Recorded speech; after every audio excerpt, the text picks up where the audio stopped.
क्षितिज clan देखने वाले मेरे सभी दोस्तों को हेलो नमस्ते जय हिंद और जय राम जी की। दोस्तों 2024 के लोकसभा इलेक्शंस के लिए पड़ने वाले वोटों की तारीखों का ऐलान हो गया है। इसका पहला चरण आज से ठीक एक महीने बाद यानी कि 19 अप्रैल से शुरू होकर 1 जून तक चलने वाले हैं। 7 चरणों में ये इलेक्शंस होंगे और 4 जून को लोकसभा इलेक्शंस का नतीजा भी आ जाएगा। अब क्योंकि इलेक्शन ईयर है, क्योंकि इलेक्शंस आने ही वाले हैं, तो भाई अमित शाह के इंटरव्यूज ना आए ऐसा तो हो ही नहीं सकता। ऐसे ही इलेक्टोरल बॉन्ड के नाम पर देश में मचे हाहाकार को लेकर राहुल कंवल ने सोचा था कि वो गृह मंत्री को ग्रिल करेंगे, रोस्ट करेंगे, लेकिन उसका ये पैंतरा उल्टा पड़ गया। वैसे तो आज तक ने ये इंटरव्यू पूरा का पूरा इंटरव्यू अपने ऑफिशियल यूट्यूब चैनल्स पर डाल दिया, जो कि आप वहां जाकर भी देख सकते हैं। लेकिन अगर आपके पास 1 घंटा नहीं है, उनका पूरा वीडियो देखने का टाइम नहीं है, तो उसका ये हाईलाइट आप यहां पर सिर्फ 10 मिनट में देख सकते हैं। क्या कुछ हुआ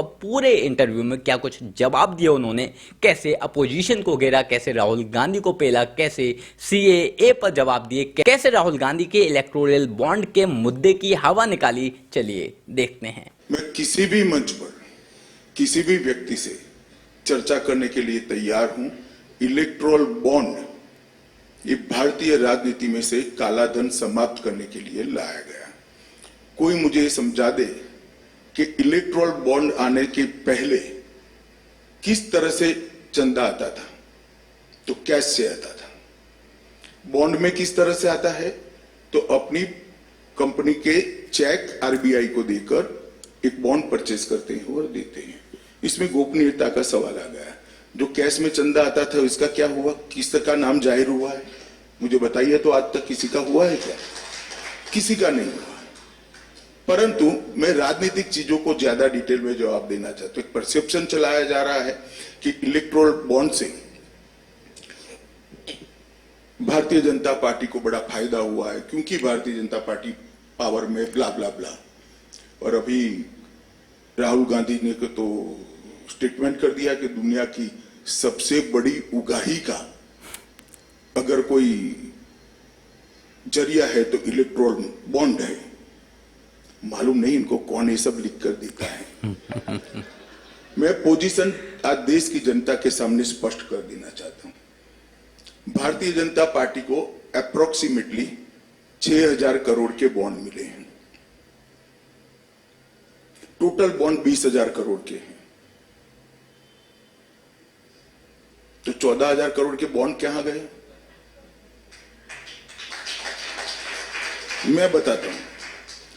टीएमसी को 1,600 करोड़ के मिले, कांग्रेस को 1,400 करोड़ के मिले, बीआरएस को 1,200 करोड़ के मिले, बीजेडी को 775 करोड़ के मिले और डीएमके को 639 करोड़ के मिले।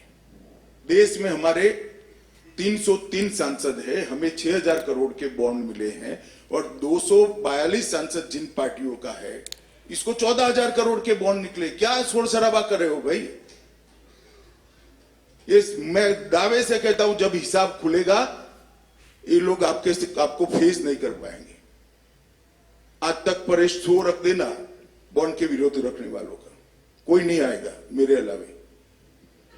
सर, जो इलेक्टोरल बॉन्ड्स में जिन कंपनियों के नाम आए हैं उनमें से कई ऐसी हैं जिन पे कोई ईडी सीबीआई का केस चल रहा है, और दूसरा जो देश के सबसे बड़े औद्योगिक घराने हैं जिनको लेके इतनी पॉलिटिक्स होती रहती है, उन्होंने क्या डोनेट नहीं किया किसी को? उनका नाम तो कहीं है ही नहीं। तो आप क्या कहते हो कि आजादी से अब तक वो औद्योगिक घराने ने डोनेट ही नहीं किया है? नहीं किया ही है, तो इसका हिसाब कहां है? मैं पूछना चाहता हूं। नाम भी नहीं आए हैं बॉन्ड के कारण, आज तो नाम तो आए हैं। क्या गोपनीयता की बात कर रहे हैं लोग? करोड़ों रुपयों का चंदा लिया कैश में, 12 लाख करोड़ के घपले घोटाले भ्रष्टाचार किए, जेल में जा रहे हैं और हमसे हिसाब मांग रहे हैं। हमने तो काला धन को समाप्त करने के लिए बॉन्ड लाए थे। मैं आज देश की जनता के सामने आपको सवाल पूछना चाहता हूं, बॉन्ड आने से पहले चुनाव का खर्चा कहां से आता था? वो काला धन था या हिसाब किताब का धन था? ये बॉन्ड का धन काला धन नहीं है। उनकी बैलेंस शीट में रिफ्लेक्ट करता है कि हमने चुनाव के लिए बॉन्ड दिया है। सिर्फ गोपनीयता इसलिए रखी गई थी, वो कांग्रेस पार्टी को देंगे तो हम परेशान करेंगे, ऐसा उनको डर था। हमें देंगे तो जहां कांग्रेस का शासन है वो परेशान करते हैं, इतना डर था। बॉन्ड कितना मिला ये पार्टी के बैलेंस शीट में रिफ्लेक्ट होता है, और बॉन्ड कितना दिया गया एक कंपनी के बैलेंस शीट में रिफ्लेक्ट होता है।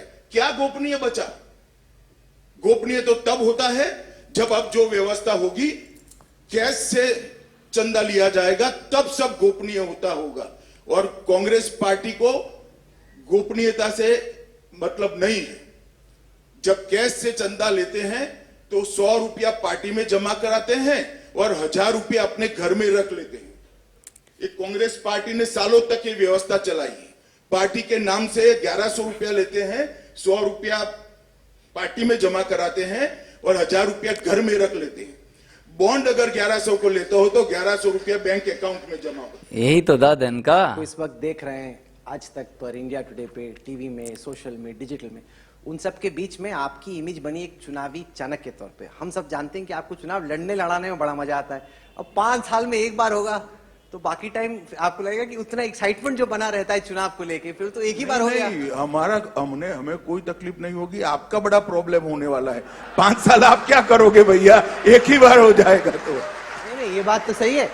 मेरे को जितने भी लोग हमारे हम साथ तो काम करेंगे, सत्ता में होंगे तो सरकार चलाएंगे, ऑपोजिशन में हो तो विरोध पक्ष का काम करेंगे। हम तो काम करेंगे, पार्टी को बढ़ाएंगे। मगर आपके लिए बड़ी प्रॉब्लम होने वाली है, ये बात सही है आपकी। सर, क्योंकि वक्त खत्म हो रहा है तो मैं आपसे वो पूछना चाहता हूँ, राहुल गांधी की जो यात्रा निकली ईस्ट से वेस्ट तक, वो बार बार सड़क चलते पूछ रहे लोगों को कि अपनी जात बताओ, कास्ट क्या है तुम्हारी, कास्ट क्या है, क्या जात है। उनका आरोप यह है कि एक तो बीजेपी ये सेंसस नहीं करा रही कास्ट का, उसको वो बहुत अहम मानते हैं। दूसरा, उनका कहना है कि जितने भी आईएएस अधिकारी हैं या जो सीनियर अधिकारी हैं, उसमें ज्यादा अपर कास्ट के लोग हैं, जो दलित हैं, पिछड़े हैं, एससी एसटी, उनको इतना मौका नहीं मिलता। तो उस पर आप कैसे देखिए, राहुल गांधी को कुछ एनजीओ कुछ पकड़ा देते हैं और बेचारे बोलते रहते हैं। आप इनके स्टेटमेंट का एनालिसिस करिए। देश का प्रधानमंत्री ओबीसी है, इनको दिखाई नहीं पड़ता।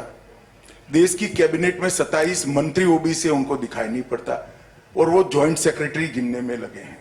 अभी मैं आपको बताता हूं, जॉइंट सेक्रेटरी की आयु करीब करीब 52 के आसपास होती है। राहुल भैया, 52 साल पहले हम भर्ती नहीं करते थे, आप भर्ती करते थे, वो आकर अभी जॉइंट सेक्रेटरी बने। उनको मालूम ही नहीं है वो क्या बोल रहे हैं। ये सारा गणित जो करा रहे हो, तेरे दादो परदादों ने किया हुआ है भैया, हमने नहीं किया है। अब मैं इनको सवाल पूछता हूं, इनकी इतनी सरकारें बनी, जरा आंकड़ा लाए कि कभी भी कांग्रेस ने ओबीसी प्रधानमंत्री बनाया है क्या? कभी 27 मंत्री रखे हैं क्या? कभी मुख्यमंत्री ओबीसी बनाया है क्या? जरा लेकर आओ राहुल बाबा। मैं तो अब एडवाइस दे नहीं सकता, अलग पार्टी के नेता है, उनको जो चिट्ठियां मिलती है उसको जरा क्रॉस चेक कराए, इसका हिंदी अनुवाद कराए। अंग्रेजी में लिखी हुई चिट्ठी हिंदी में बोलते हैं तो बड़ी तकलीफ होती है। उनको तकलीफ, मुझे तकलीफ नहीं होती है। अमित शाह साहब, उनको भी तकलीफ नहीं होती, उनको भी मजा ही आता है, और शायद ये लोग मजे के लिए पॉलिटिक्स कर रहे हैं। अगर सीरियस होते तो इस तरह की बातें तो नहीं करते। अगर ये लोग सीरियस होते तो मुद्दे भी वही उठाते जो आम आदमी को इफेक्ट करते हैं, जो आम आदमी पर असर डालते हैं। कभी ये लोग रफाइल करते रह जाते हैं और इलेक्शन हार जाते हैं, तो कभी इनकी सुई अंबानी और अडानी पर ही अटक जाती है। और अभी एकदम ताजा और नया ऑब्सेशन इन लोगों ने पाल रखा है इलेक्टोरल बॉन्ड का। ऐसे हवाई मुद्दे उठाकर अगर इन लोगों को लगता है कि ये लोग कोई भी इलेक्शन जीत सकते हैं, तो सच में बहुत ही बचकाने हैं ये लोग, बहुत ही बचकानी बातें करते हैं ये लोग। बाकी आप इस बारे में क्या सोचते हैं, कमेंट कर जरूर बताएं। जल्द मिलते हैं किसी नए वीडियो में नए टॉपिक के साथ। तब तक गुड बाय, नमस्कार, जय हिंद।